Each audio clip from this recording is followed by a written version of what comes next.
Outro olhar. A apresentação Kleber Benvenu. Olá, bom dia família Bandeirantes, bom dia para você que nos escuta na intimidade do rádio e também que nos acompanha aqui pela internet. Hoje nós vamos lançar um outro olhar, como pede o nome do nosso programa, sobre a advocacia, especificamente a advocacia gaúcha, cenário da carreira, dificuldades, desafios, realidade atual, também as postulações, em outras palavras, a arte da advocacia e também os seus perrengues. O olhar, quem vai nos emprestar é o presidente da OAB do Rio Grande do Sul, Dr. Leonardo Lamáquia, eleito para o mandato de 22 a 24, formado pela PUC, sócio da Lamáquia Advogados, irmão do Dr. Cláudio Lamáquia, que também presidiu a OAB Gaúcha e a OAB Nacional, foi assessor jurídico do Grêmio, presidente da Federação Brasileira de Associações de Criadores de Animais de Raça, enfim, tem uma extensa carreira também comunitária e institucional. Doutor Leonardo, obrigado por estar aqui, bom dia. Bom dia, Kleber, bom dia muito especial aos ouvintes da Bandeirantes. Uma alegria voltar para o outro olhar. Eu me lembrava agora, quando vinha vindo para cá, que nós gravamos um programa, né?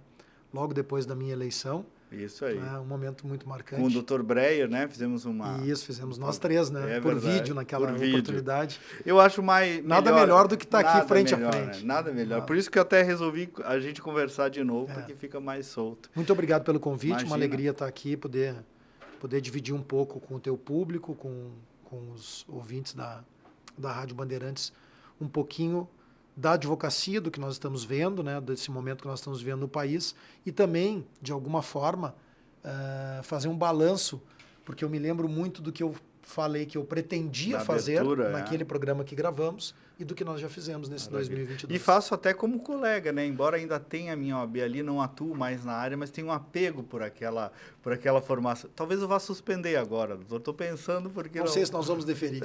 Tá muito bem. Sabe que eu queria começar com o senhor de um jeito mais pedagógico mesmo, que tem alguns assuntos que a gente fala e às vezes o leigo não compreende. E eu até queria um olhar pedagógico teu sobre a OAB. O que é a OAB? Qual é a função dela em relação à carreira, claro, e em relação à sociedade? Nos explica um pouco. A gente nunca para ter esse outro olhar. É verdade, é verdade. É muito interessante a tua abordagem, a tua pergunta e, claro, parte aí da tua capacidade jornalística, do teu talento, da tua experiência. A Ordem completou 90 anos no Rio Grande do Sul. Agora no ano de 2022. Poucas instituições têm 90 anos. Poucas. Né? Foi fundada em 11 de abril aqui no Rio Grande do Sul, de 1932, por um tocaio meu. O primeiro presidente foi Leonardo Macedônio. Leonardo também. E a tua pergunta é muito interessante. Sabe que eu fico me perguntando, Kleber, e estou com vontade, tenho debatido isso internamente na Ordem, de fazer uma homenagem a um grande homem brasileiro, acho que uma das maiores figuras públicas que o Brasil teve e que é diretamente responsável, intimamente responsável pela existência da OAB, Oswaldo Aranha. Oswaldo Aranha. Ministro da Justiça de Getúlio Dornelles Vargas, o homem que articulou o decreto e articulou a criação da OAB em 1930, porque a OAB Nacional foi criada em 30. E, claro, o presidente Vargas assinou o decreto, fez o ato político, mas o grande artífice, o grande articulador da criação da OAB se chama Oswaldo Aranha. Um homem que presidiu uma Assembleia Geral das Nações Unidas, um homem que foi diretamente responsável pela criação do Estado de Israel, uma das maiores figuras públicas, sem dúvida nenhuma, que o Brasil já teve. Então a Ordem nasce em 1930, a partir dessa articulação de Oswaldo Aranha, e o decreto assinado pelo presidente Getúlio Vargas, e em 32 aqui no Rio Grande do Sul. Então agora eu vou dar um dado, antes de responder objetivamente a tua pergunta. Vejam que desafio que todos nós temos. De 1932 a 1992 são 60 anos. Nestes 60 anos nós tivemos aproximadamente 30 mil inscritos, em 60 anos. De 1992 a 2022 são 30 anos. Metade do período anterior, nós tivemos 95 mil inscritos. Mais 95 ou 95 no total? Mais 95 Mais 95. Mil. Ou seja, 3 vezes e 5 mil mais inscritos na metade do tempo, em 30 anos. Isso se deve a diversos fatores. Nós tínhamos Nós temos hoje 120 faculdades de direito no estado do Rio Grande do Sul, 1.900 no Brasil. É um recorde mundial negativo. Nós tínhamos em 1999 350 faculdades de direito no Brasil. Hoje nós temos 1.900. Então, são diversos aspectos aí também que trazem preocupação e desafiam uma ação muito efetiva da OAB. Mas tu me perguntava da função. Por que a ordem, né? Por que ela foi criada? E um outro dado interessante. A ordem é criada num momento, num estado de exceção. Na Revolução de 30. Era Getúlio. Onde Getúlio, naquele momento, assumiu o poder a partir de um movimento militar. Né? E neste ambiente é criada uma instituição com a pluralidade já não composta inicialmente pela pluralidade que ela tem hoje, mas com a ideia de ser voz da sociedade civil, um conselho de defesa da advocacia que clamava pela liberdade, pela defesa da democracia, pela defesa da Constituição. Esse era o DNA dela criado naquele momento histórico. Então esse é um dado interessante até para nós podermos olhar mais profundamente. E a ordem é criada então com esse objetivo de organizar a carreira jurídica da advocacia, porque a advocacia até então ela era uma profissão que poderia ser exercida sem o registro, né? Nós tínhamos a figura antes dos rábulas, né? Daquelas pessoas que tinham conhecimento jurídico, não necessariamente tinham curso de direito e atuavam como advogados. E aí, a partir da criação da ordem, então, se estabelece uma organização da carreira jurídica de advogado, deste ramo das carreiras jurídicas da advocacia. E aí a ordem começa, a partir da união de muitas pessoas, de intelectuais na área jurídica, de advogados qualificados, expoentes da matéria jurídica, a ordem começa também a atuar em outras questões que não fossem só a organização de carreira. Começa a emitir pareceres, opinar sobre a elaboração de leis. Então, aí ela começa a ter uma ação efetiva de representação da sociedade, de influir em temas de interesse da sociedade. E, a partir disso, ela também tem, nas legislações posteriores e na própria Constituição de 88, funções relevantes que são colocadas no próprio texto constitucional. O artigo 133 da Constituição, hoje, que diz que o advogado é indispensável à administração da justiça e inviolável pelos seus atos e manifestações, nos limites da lei, é o único no mundo, a única Constituição no mundo que cita com esta importância o advogado. A advocacia. O advogado e a advocacia. Né? É a única Constituição, não há paralelo no mundo nesse sentido. Então a ordem, com isso, ela tem 8 citações no texto constitucional que referem à advocacia e à OAB. 8. Isso também não tem paralelo em outras constituições no mundo. A ordem tem o poder de ingressar com ações diretas de constitucionalidade e inconstitucionalidade. Então, o Conselho Federal no Supremo e as OABs estaduais nos respectivos tribunais de justiça. Então, nós somos parte do conjunto de entidades que fazem o controle, não o controle preventivo, mas o controle repressivo de constitucionalidade, porque o controle preventivo é feito pelas constituições de comissão de justiça das casas legislativas. Né? Nós fazemos o controle repressivo. O pós, digamos. O pós. A lei é aprovada e se nós enxergamos uma inconstitucionalidade nela, nós podemos demandar, temos legitimidade para demandar em juízo. Então, são assim, primeiro é uma história, a ordem teve um papel muito importante na redemocratização, em 85.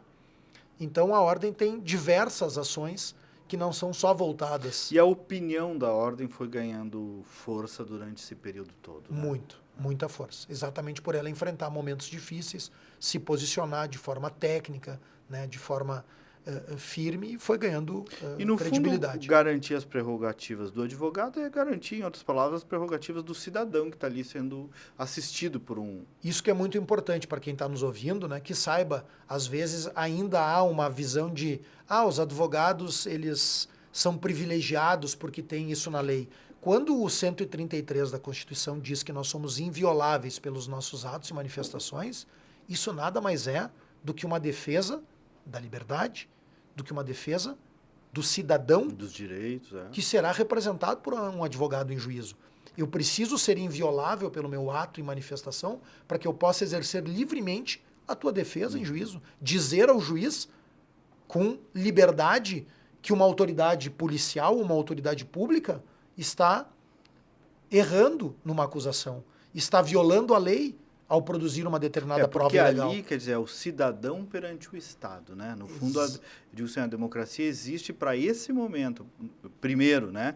Para preservar, cuidar do cidadão perante o gigante que é o Estado, né? Isso, porque o Estado tem as suas prerrogativas legais e constitucionais para cumprir as suas funções, mas o cidadão precisa ser defendido deste poder que o Estado tem e muitas vezes exerce exacerbando o seu poder que está limitado na lei. Então, aí entra a figura do advogado que vai defender o cidadão. E por isso tem as suas prerrogativas. Doutor, e aqui, hein? O senhor estava falando aí da nossa primeira entrevista e tal. Quais são as tuas principais pautas? Como é que tem sido o trabalho, o teu desafio aqui na OAB Gaúcha? Foi um ano muito intenso de 2022, como eu imaginava que seria.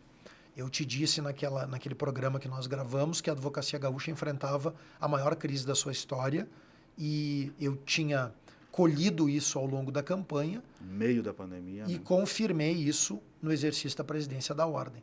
Importante que se diga, esta crise não é culpa da advocacia, muito menos da Ordem dos Advogados do Brasil, que fez o que podia fazer. O grande problema que nós tivemos está diretamente vinculado à justiça estadual, principalmente, porque ali nós tínhamos uma realidade de 2,5 milhões de processos físicos. 50% de tudo que tramitava no Rio Grande do Sul era físico. Então nós tivemos uma greve dos servidores em setembro de 2019 que paralisa os processos físicos. Ah, já teve a greve lá. A greve, em setembro de 2019. Quando a greve termina, é dezembro de 2019. E aí vem o recesso, em janeiro. Quando as atividades estavam começando a ser retomadas em fevereiro, vem a pandemia. E aí é uma crítica que os fóruns ficaram fechados por tempo demasiado. Muito tempo. Por muito tempo. A justiça, que é serviço essencial, foi uma das últimas atividades a voltar. Serviço essencial. E uma das primeiras a fechar? E uma das primeiras a fechar. Então, tu imagina... Isso para a tramitação processual, o trabalho da advocacia e tudo mais. Perfeito. O rendimento também dos advogados. Perfeito. Imagina o colega que vivia do andamento do processo. Ele cobrava quando saía a sentença para ingressar com recurso de apelação. Ou ele cobrava na realização da audiência. O que ele precisa para isso? A tramitação do processo. E 50% dos processos ficaram praticamente 2 anos inteiros sem tramitação. Louco. Imagina as consequências disso. Né? Muito graves. Para as pessoas, para os advogados, para as pessoas que esperavam uma solução. Para os negócios. Bom, o Tribunal de Justiça veio no ano passado fazendo um esforço no sentido da digitalização dos processos. Né? Houve muitos problemas no processo de digitalização durante a pandemia. O Tribunal iniciou o processo de digitalização durante a pandemia. Mas houve problema no sistema aí também, nesse meio tempo. Houve problemas de sistema e houve problemas com a empresa que foi contratada mediante licitação para fazer a digitalização. A empresa quebrou, não conseguiu. Então, foram uma série de problemas que ocorreram. Né? Então, esse cenário impõe à advocacia gaúcha a maior crise. O que eu imaginava que nós precisávamos fazer? Primeiro, eu estar muito próximo da advocacia e fiz isso. Eu cumpri todas as posses em todas as subseções. E por que as posses? Tu pode estar te perguntando, o ouvinte. Porque a posse era o momento de eu estar numa reunião da advocacia local, com a diretoria que estava sendo empossada e com a sociedade civil ali reunida. A base mesmo. A base vida real. E com a sociedade civil. Quantas subseções são? Doutor? 106. O senhor foi nas 106? Não. Eu fui a 106 subseções, eu rodei 70 mil quilômetros em praticamente 7 meses. Né? E dei posse a todos os presidentes. Então teve lá perto de onde a vida acontece. De onde a vida acontece, conversando com as advogadas e advogados gaúchos, conversando com a sociedade civil, que também sentiu muito essa paralisação. Em cada uma das posses estavam lá representadas a Associação Comercial, Sindicato de Trabalhadores, Sindicato de Empresários, Câmara de Vereadores, Prefeitura Municipal, Rotary. Estavam normalmente nas posses. Até pela presença do presidente da OAB valorizou essas posses todas. Né? Exato. Importante também, para que também fosse um momento de destaque para os nossos presidentes locais e para as nossas diretorias locais. Então eu fiz esse movimento e nós lançamos alguns programas muito importantes, porque eu tenho dito, Kleber, e isso eu vou deixar sublinhado aqui na nossa entrevista, né? Claro que atos políticos são importantes, claro que discursos são importantes, Mas só o discurso, só o ato político, sem uma ação prática, ele fica vazio. E o que nós mais fizemos em 2022 foram ações políticas, foram discursos e foram ações práticas. Nós lançamos 4 programas que fizeram a diferença na vida da advocacia. Diga lá. O primeiro deles foi o PRA, Programa de Recuperação da Advocacia, para aqueles colegas que foram atingidos pela pandemia. Nós fizemos o maior parcelamento do Brasil, 36... Programa econômico mesmo. Um programa econômico. Isentamos completamente de multa e juros e conseguimos dar essa condição de parcelamento para os colegas retomarem a sua... ordem, sua carteira. Exatamente, a sua condição de regularidade Entendi. frente ao AB.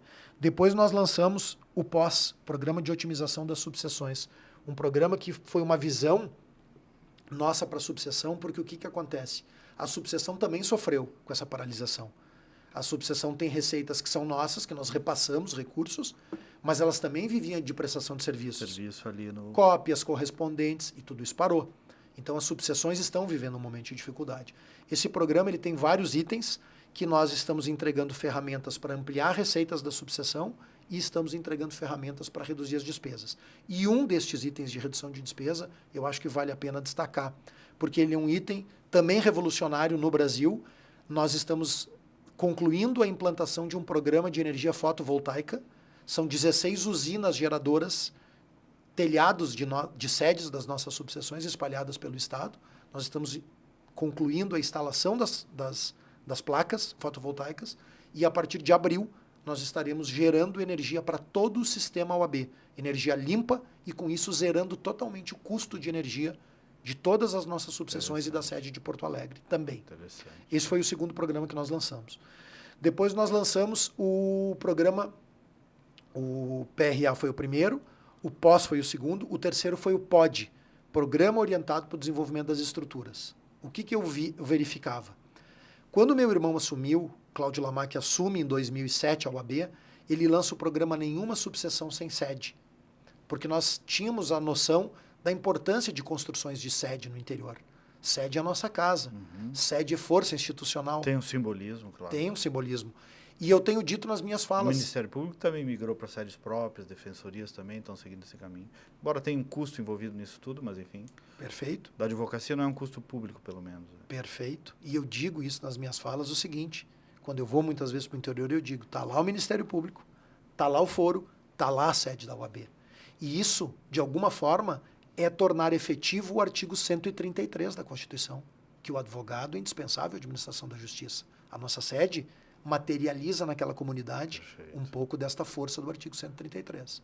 Então, o Cláudio, quando assume a OAB em 2007, lança o projeto e constrói 60 sedes. Olha a força disso. 60 sedes são construídas a partir da gestão Cláudio Lamac. E o que eu enxergava também nas minhas andanças pela campanha eleitoral? Que nós precisávamos agora revitalizar muitas delas, modernizar muitas das nossas sedes, porque são estruturas nossas existentes, são patrimônio da ordem. Então nós lançamos esse programa orientado para o desenvolvimento das estruturas, para melhorar as nossas estruturas já existentes. Foi o POD e nós já estamos conseguindo aí quase 30 sedes já estão atendidas pelo POD, estamos criando salas de coworking, uma série de modernizações nessas estruturas que já existiam para o advogado utilizar ainda mais. E o quarto programa foi muito bacana. Foi o programa dos primeiros passos, com um olhar, aproveitando o nome do programa, totalmente direcionado à jovem advocacia.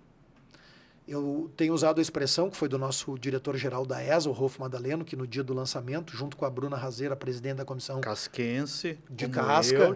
Exatamente, aliás, exatamente, tua conterrânea. Exatamente. A Bruna está fazendo um trabalho brilhante aí na comissão da Jovem Advocacia. E o Rolf usa a expressão, nosso diretor-geral da ESA, Rolf Madaleno, diz assim, muitos de vocês não tiveram um parente que já tinha o escritório aberto, né? Um irmão, um pai, uma mãe que pudesse ajudar. O programa dos primeiros passos vai pegar vocês pela mão. E vai ser aquele parente que a jovem advogada e advogado não teve. Nós isentamos o custo para inscrição de sociedade individual, que era de R$530 para esses jovens advogados. Facilitou a vida da gurizada. Criamos um curso de iniciação à advocacia com 8 módulos diretamente focados em ensinando a advogar, porque a faculdade não te prepara para advogar. definitivamente ela te prepara para o não. direito, para a E às ciência vezes do até direito. para o concurso mais, tem um olhar mais voltado para isso. Exato. E a advocacia é outra coisa. É. Então, um curso de iniciação à advocacia totalmente gratuito. Tem um olhar de empreendedorismo que é maravilhoso na advocacia, tudo isso, né? É importante. Você ser ensinado. Porque tu cai dentro de um escritório não só tendo que saber direito, né? Tu tem que saber... Tem que contratar a internet, a luz, a equipe. Ter um fluxo de caixa, manter o teu cliente satisfeito, ter o constituinte satisfeito. Então, Legal. este curso gratuito, uma conta aberta na nossa cooperativa de crédito durante um ano absolutamente gratuita, isenção no primeiro ano em todos os nossos cursos próprios da Escola Superior de Advocacia. Então, um pacote de benefícios para a jovem advocacia. Doutor, e como é que está a prestação jurisdicional hoje no Rio Grande do Sul? Está suficiente? Está demorado ainda? O senhor disse que estamos arrumando. Como é que está na perspectiva do advogado, claro, especialmente? Eu usei uma expressão que eu tenho usado nas minhas falas, que a prestação jurisdicional no estado do Rio Grande do Sul ainda é insuficiente. Ela ainda é insuficiente, sim. Nós temos ainda problemas graves de prestação jurisdicional. Nós temos tido um esforço... pela quantidade de pessoas, pela eficiência, ou por tudo isso um pouco? Eu digo o seguinte, eu também digo porque eu acho que é importante nós sermos justos e deixarmos com clareza, né? A prestação jurisdicional é um fenômeno bem complexo, porque ela engloba uma série de atores. Claro. Magistratura, advocacia, Ministério Público, a própria sociedade, que é o demandante e que é o destinatário final da prestação jurisdicional e que demanda 98% das vezes em conflito.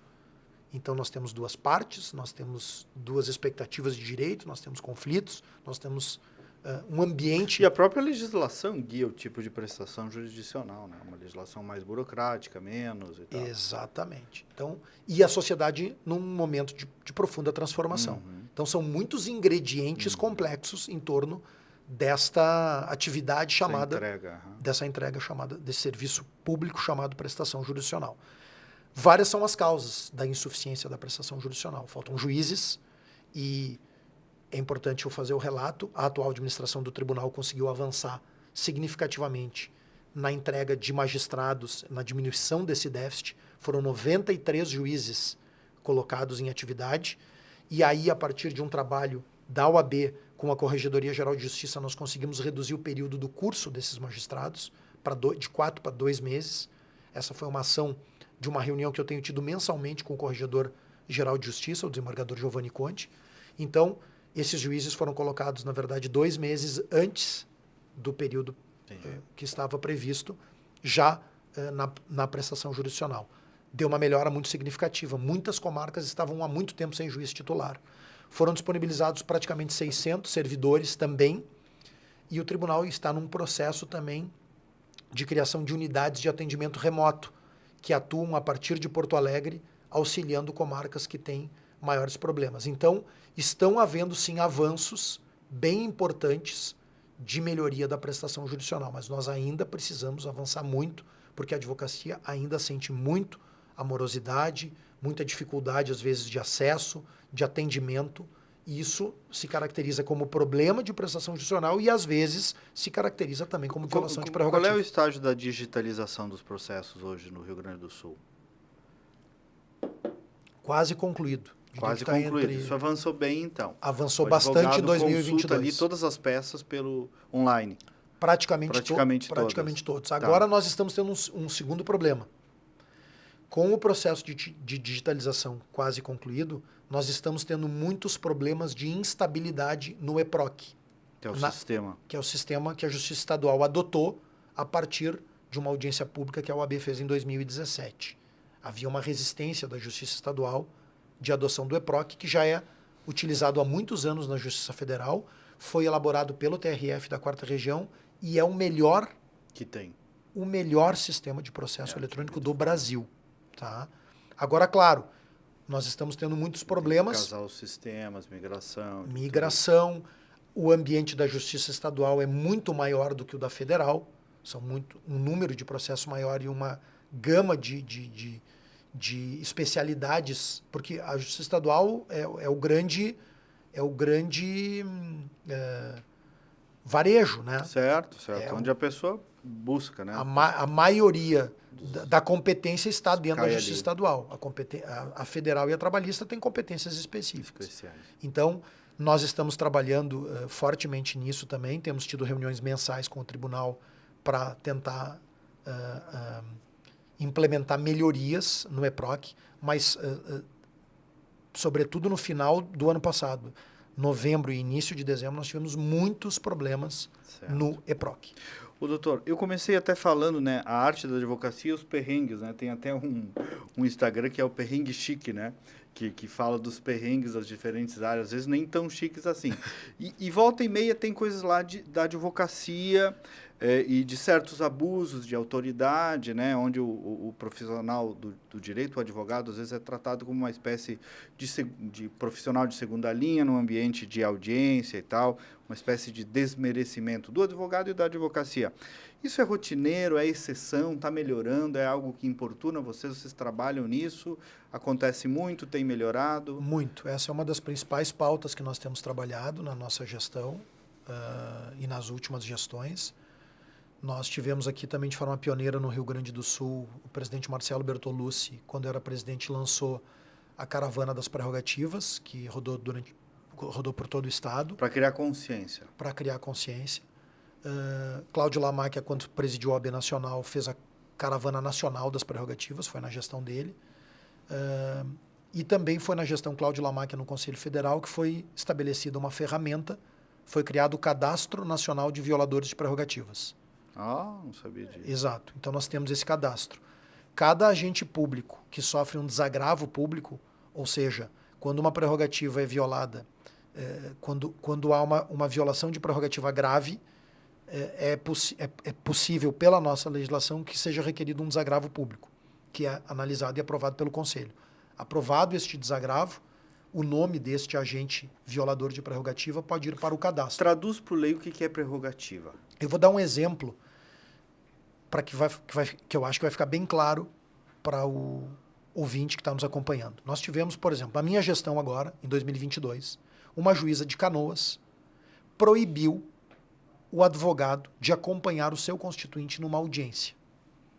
Ela disse que a audiência era presencial para a parte e para as testemunhas e virtual para os advogados. Isso é uma violação de prerrogativa, porque o advogado, pela lei... o direito de o advogado poder acompanhar uma parte numa audiência. Exato. Prerrogativa. Eu fico que é uma garantia para a parte também, né? Eu fico pensando, Kleber, como é que se sentiu esse cidadão tendo que entrar numa sala de audiência sozinho? Um cidadão humilde, principalmente, um idoso, né? Isso, um cidadão vulnerável, ainda mais grave. Né? Exatamente. Ou seja, o cidadão, quando contrata um advogado, quer a presença dele ao seu lado, defendendo os seus direitos.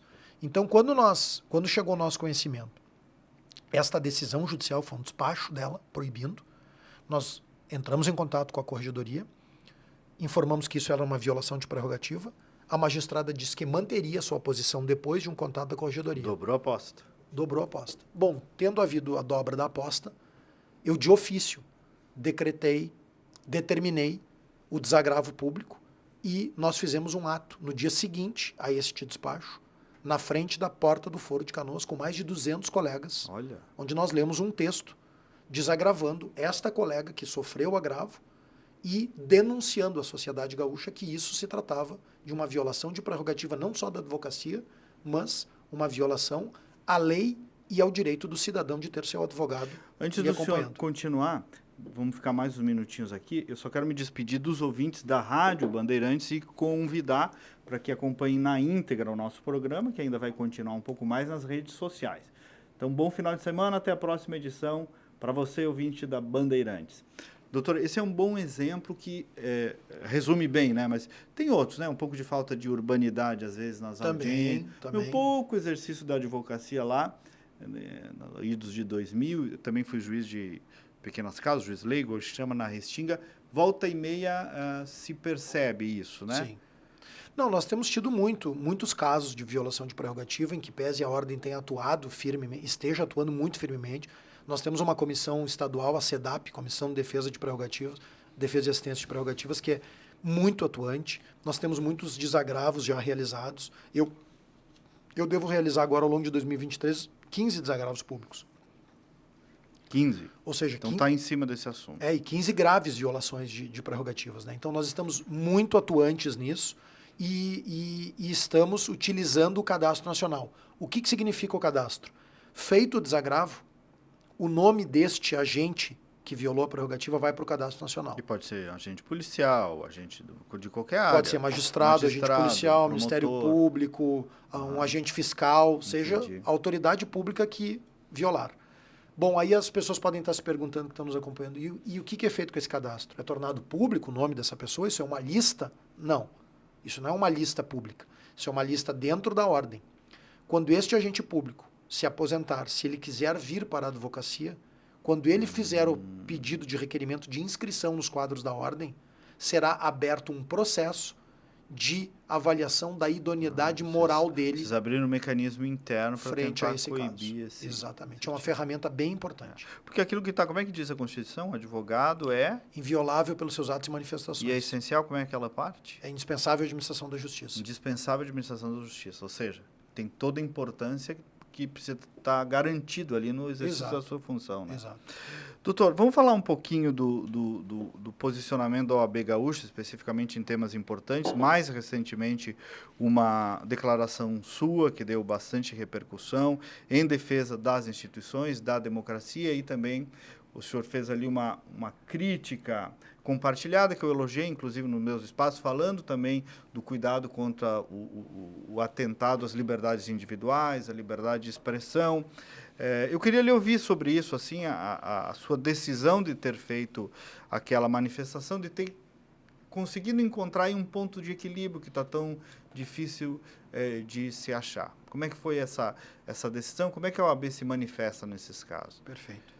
Bem, não é fácil, né? No momento que nós estamos vivendo, a ordem sempre demandada a se manifestar sobre temas tão polêmicos numa sociedade tão polarizada. Eu digo que pode ser que no futuro a gente tenha a exata noção do quão difícil está sendo exercer nesse momento o cargo de dirigente de ordem nesse momento histórico. E aqui no Rio Grande do Sul, primeiro pela crise da advocacia e segundo por esta divisão que dentro da ordem reproduz o que nós estamos tendo na sociedade.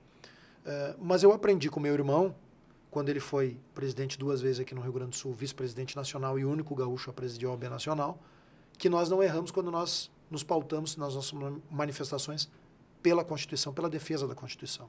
Então, de forma isenta, sem nos movimentarmos por paixões ideológicas ou partidárias. Quando a gente tem esse norte, nós não erramos. Nós até podemos ser taxados de um lado, num determinado momento, e de outro, em outro momento. Mas a Constituição é o balizador. Mas nós não erramos. E foi isso que nós adotamos a partir do meio do ano passado. Quando eu verifiquei que vários assuntos, e que a ordem vinha sendo demandada, sobre diversos temas, nós começamos, primeiro, respeitando a institucionalidade, porque temas nacionais cabe ao Conselho Federal da OAB falar. Então, nós provocamos o Conselho Federal por ofício e nos manifestamos sobre algumas coisas que nós estávamos enxergando que estavam erradas e provocamos o Conselho Federal. Num determinado momento, fizemos uma crítica a uma operação desencadeada pelo ministro Alexandre de Moraes. Um lado fica satisfeito e aplaude, o outro lado fica insatisfeito e critica. Depois, nós nos manifestamos de forma absolutamente contrária a bloqueios de rodovias que ocorreram pós-eleições, dizendo que aquilo era um ferimento à Constituição e um ferimento ao direito de ir e vir e não poderia acontecer. Aquele lado primeiro que ficou chateado, que ficou satisfeito, feliz, não gostou dessa manifestação, e o outro lado gostou da manifestação.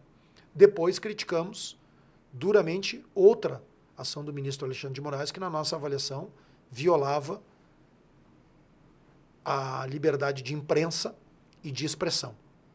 Soltamos uma nota nesse sentido, porque eu acho que a liberdade de imprensa e de expressão, claro que ela tem limites no não cometimento de crime, mas mesmo que hajam excessos na liberdade de imprensa e de expressão, não pode haver censura prévia. Exatamente. E naquele momento, na nossa avaliação, houve uma decisão que caracterizava a censura prévia e, portanto, nós nos manifestamos, até porque a liberdade de imprensa e de expressão é pauta da OAB em toda a sua história. Depois nós fizemos uma crítica a uma decisão do ministro Alexandre de Moraes que, na nossa avaliação, violava o devido processo legal. E depois nós soltamos uma nota muito clara em defesa da democracia, quando uma entidade aqui do Rio Grande do Sul soltou nota pregando intervenção militar, o que não é aceitável. É inaceitável, absolutamente inaceitável.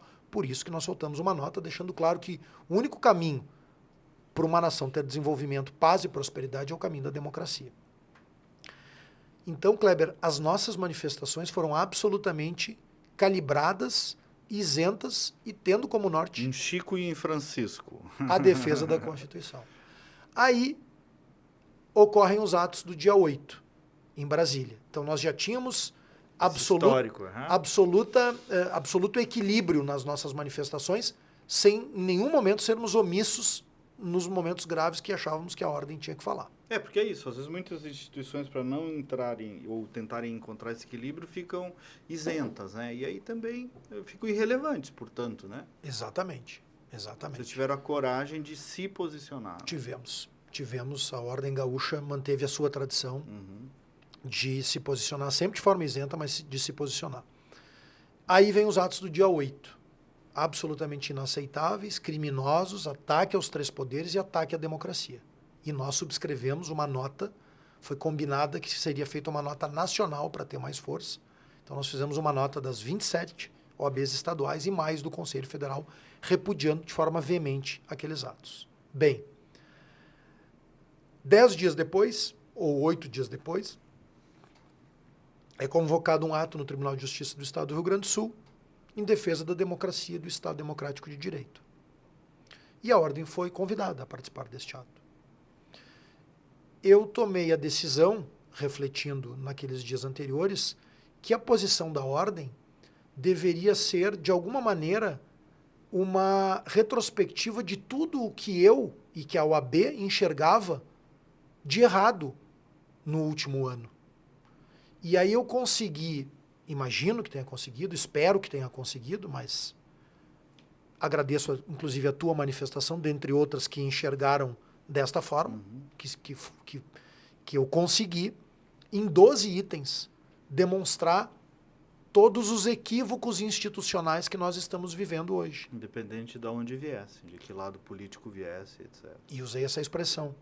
A democracia e o Estado Democrático de Direito deve ser defendido, venham de onde vierem as violações. Porque uma crise dessa, uma tensão social desse ponto, eu digo às vezes até para os meus amigos que invocam isenção, o centro, o equilíbrio, né? Às vezes tem, não, os extremos. Não, tem erro para todo lado, né, doutor? Não se chega a esse ponto com só uma parte errando, só porque meio se banalizou criticar a polarização. É uma parte dessa história grande, mas quer dizer, se os dois lados pegaram forte é porque também o meio... Então, é um momento de autocrítica para todo mundo, né? Ou de crítica, enfim. Eu até esses dias, alguns amigos também me diziam que nós nunca tínhamos vivido um nível de polarização no Brasil. Eu não sei, eu acho que nós já vivemos níveis até mais fortes de polarização e de disputa política mais acirrada e violenta.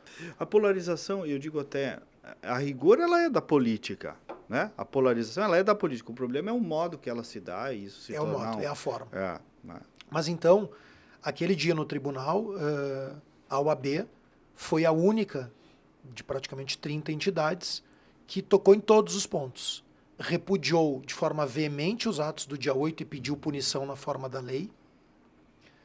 Defendeu a democracia como o único valor possível para o desenvolvimento do país, denunciou excessos do Supremo Tribunal Federal e decisões que violam o devido processo legal, e também fiz uma crítica à exposição de determinados ministros que desrespeitam a lei orgânica da magistratura, dando entrevistas sobre processos que estão sob julgamento, adiantando posicionamentos. Cobrei do poder legislativo, sobretudo do Senado da República, que está omisso no desempenho das suas funções. Afirmei que o presidente da República eleito deve falar para toda a sociedade e não apenas para uma parcela dela, porque teve 1%. Foi a nota mais completa que eu vi no país. Alguns pontos eu até posso discordar dela, isso é outra coisa, mas foi o olhar mais 360 que eu vi. Cobrei do líder vencido e dos líderes da oposição também, que não incentivassem iniciativas golpistas e que partissem para o exercício da oposição, então abordamos todos os temas. Agora o senhor falou, e eu tinha separado aqui, antes da gente terminar, sobre esse excesso de exposição do magistrado, que era uma coisa que antigamente não se via, uma certa banalização da voz do juiz, do ministro do Supremo, e por consequência, ou talvez tenha a ver também com excesso de judicialização da política e tal. Esse excesso de exposição, de banalização da voz, foi longe demais? O ministro do Supremo fazendo comentário do dia a dia? Foi. Na minha avaliação, passou de todos os limites. E o limite é muito claro, porque o limite não é o Kleber que acha qual é o limite, não é o Lamáquia que sabe qual é o limite. A lei põe o limite. A lei orgânica da magistratura. Está na lei isso. Põe o que diz a lei? A lei diz que o magistrado não pode dar entrevista sobre processos que estão em julgamento. Que ele tem que ter uma exposição pública. Violentamente essa lei aí. Violentamente. E aí, mais grave, quem descumpre essa lei deveria estar dando o exemplo e servir de farol para toda a magistratura brasileira. Virou uma cultura de celebridade, de subcelebridade, que não é legal, né? Não o juiz não é artista, né? Não é. Não é político também. Não. E aí o que acontece? Quando se vai para isso, se vai para uma exposição exagerada. Quando se vai para uma exposição exagerada, se está sujeito a críticas, a análises. Tem o bônus, mas tem o ônus. E isso, de alguma forma, coloca em xeque. Por isso que o Supremo hoje está sendo tão questionado na sua credibilidade frente à opinião pública como um todo, e não só nos operadores do direito. Fala com um cidadão comum. Um cidadão que não é operador do direito, que tem outra atividade, ele tem esta visão crítica em relação ao Supremo Tribunal Federal. Eu não sei se há autocrítica no STF a respeito dessas coisas. Não vejo, pelo menos. Né? Se tem a interna e não tem... Também não vejo. E quando a gente faz esse tipo de abordagem, que eu e o senhor estamos fazendo, é em defesa do papel do STF, né? Era isso que eu ia dizer. Em nenhum momento, quando se faz essa crítica, se está criticando a instituição. Exato. Um tribunal, uma Corte Suprema, o Supremo Tribunal Federal, ele é indispensável para a manutenção da democracia. Então ele tem que ser defendido sempre, ele, suas funções, seus magistrados, as prerrogativas da magistratura, mas nós temos que criticar quando ele não está funcionando bem, porque ele está colocando a sua própria credibilidade em xeque. E tu falava no tema do ativismo, que é um outro tema que nós precisamos fazer um debate amplo no Brasil, porque realmente o Supremo está atuando em determinados temas que são de competência do parlamento. Por outro lado, o parlamento não consegue, em muitos temas, dar respostas para a sociedade na velocidade que a sociedade precisa, e aí o Supremo acabou, em alguns desses pontos, entrando, né? Então, eu também não acho que haja uma culpa exclusiva do Supremo Tribunal Federal. Tem aí uma disfunção institucional que precisaria ser bem pensada, mas infelizmente também não é o momento muito que isso vai acontecer agora. Né? Mas eu acho que a primeira discussão que nós poderíamos, e eu estou com vontade de fazer isso partindo aqui da OAB do Rio Grande do Sul, é uma discussão sobre a forma de composição do Supremo Tribunal Federal. Uma boa discussão. Eu acho que essa é uma discussão... Eu me lembro que a senadora Ana Amélia, por exemplo, propunha um mandato, né, com término e não vitalício. Lazia Martins tem um projeto também nesse sentido. O senador Lazia também. Também nesse sentido. Até que um subscreveu, o outro teve alguma coisa assim. Então, eu estou com vontade de criar um grupo de trabalho. Esse tipo de discussão tem que começar a ter, né? Porque senão nós vamos continuar vivendo essa dicotomia. Um determinado governante bota 3 ministros, ele toma uma decisão lá na frente, foi porque o presidente Kleber Benvenu que nomeou o ministro fulano. Depois muda o governo, o Lamáquia nomeia o outro ministro, foi porque ele nomeou. E se não decidir conforme o governo queria, é chamado de traidor. Mais isso. Doutor, para encerrar, eu queria só ouvir um pouquinho, o senhor falou no começo aí quantidade de cursos de direito, ampliação do número de advogados e tal. Como é que está para a carreira da advocacia, o mercado, digamos, de trabalho mesmo? Está saturado, não está? Como é que vocês administram também essa questão dos cursos de advocacia? Queria ouvir um pouco sobre isso. Bem, primeiro dizer o seguinte, a ordem, quando ela defende o exame da OAB, né, ela não tem nenhum viés de reserva de mercado, ao contrário. Para a OAB como entidade, se os 2 milhões de bacharéis que existem no Brasil hoje ingressassem nos quadros da ordem amanhã, ela seria a entidade mais poderosa financeiramente do Brasil. Nós teríamos um incremento financeiro imenso. Então não é por aí, nós temos um exame de ordem. Por quê? Porque nós precisamos ter a certeza de que aquele advogado que vão receber uma credencial, e que vão defender os bens mais caros que um cidadão tem, a honra, o patrimônio, a liberdade e muitas vezes a vida, está preparado para isso. O senhor acha que o exame está cumprindo essa função? Eu acho que o exame está minimamente cumprindo essa função. Minimamente cumprindo essa função. São 1.900 cursos e eu, no último colégio de presidentes nacionais que nós tivemos, eu levei uma posição do Rio Grande do Sul, eu requeri ao Conselho Federal que solicitasse ao Ministério da Educação a suspensão da abertura de novos cursos de direito. Até que haja. Então tem esse diagnóstico aí de que... E o Conselho Federal atendeu o nosso pedido e protocolou um requerimento no MEC. Está em tramitação para que haja suspensão da abertura de novos cursos de direito. Por quê? O senhor acha que tem demais e sem critério? Muitos cursos pouco qualificados. Que se revestem e acabam se revestindo num estelionato eleitoral, num estelionato educacional.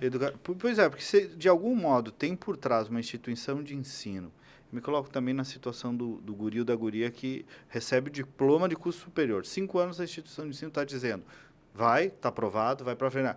Aí chega no final, a OAB diz, não, que diploma não, tu não está apto, entendeu? Alguém tem que pagar essa conta junto com não só o coitado do recém-formado, né? Perfeito. Por isso que a ordem, e eu tenho um projeto também que eu quero tentar implementar em 2023, e estou debatendo isso com o Conselho Federal, nós temos um parecer.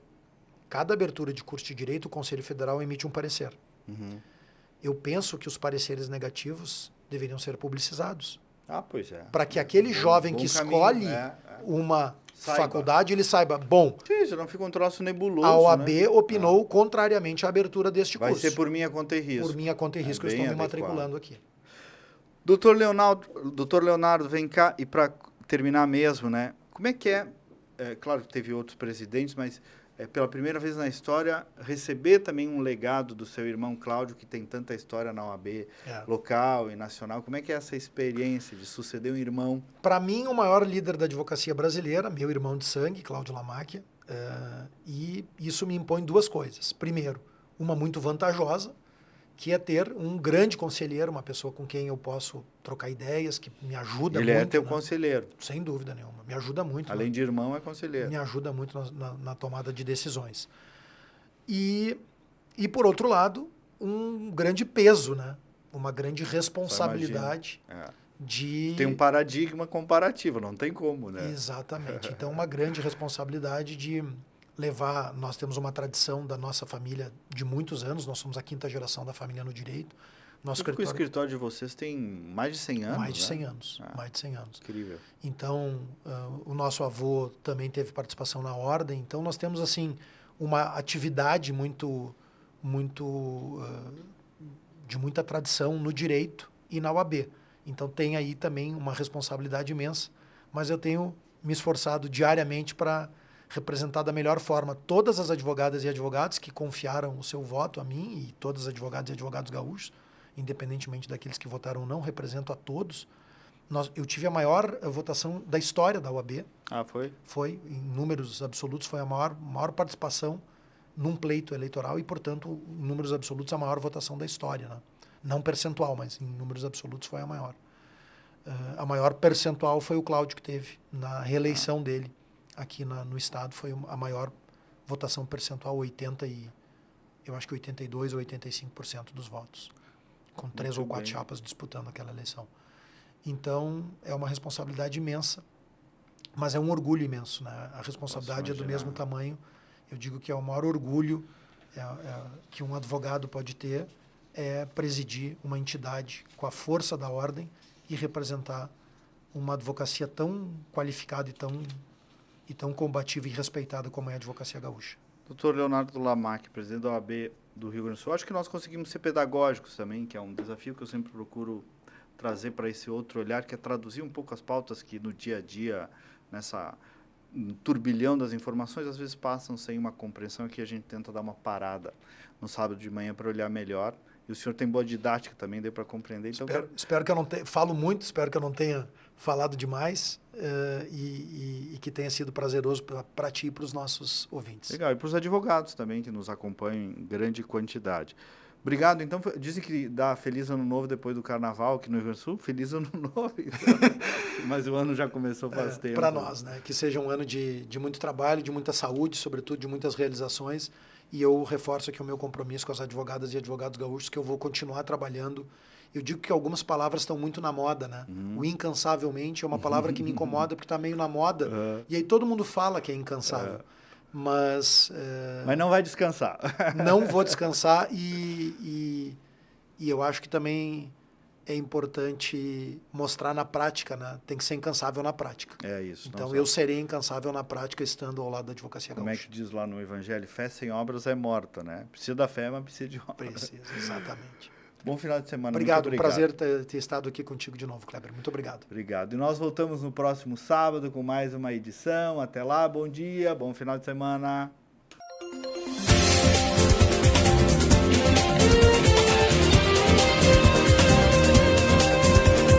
Outro olhar. A apresentação Kleber Benvenu.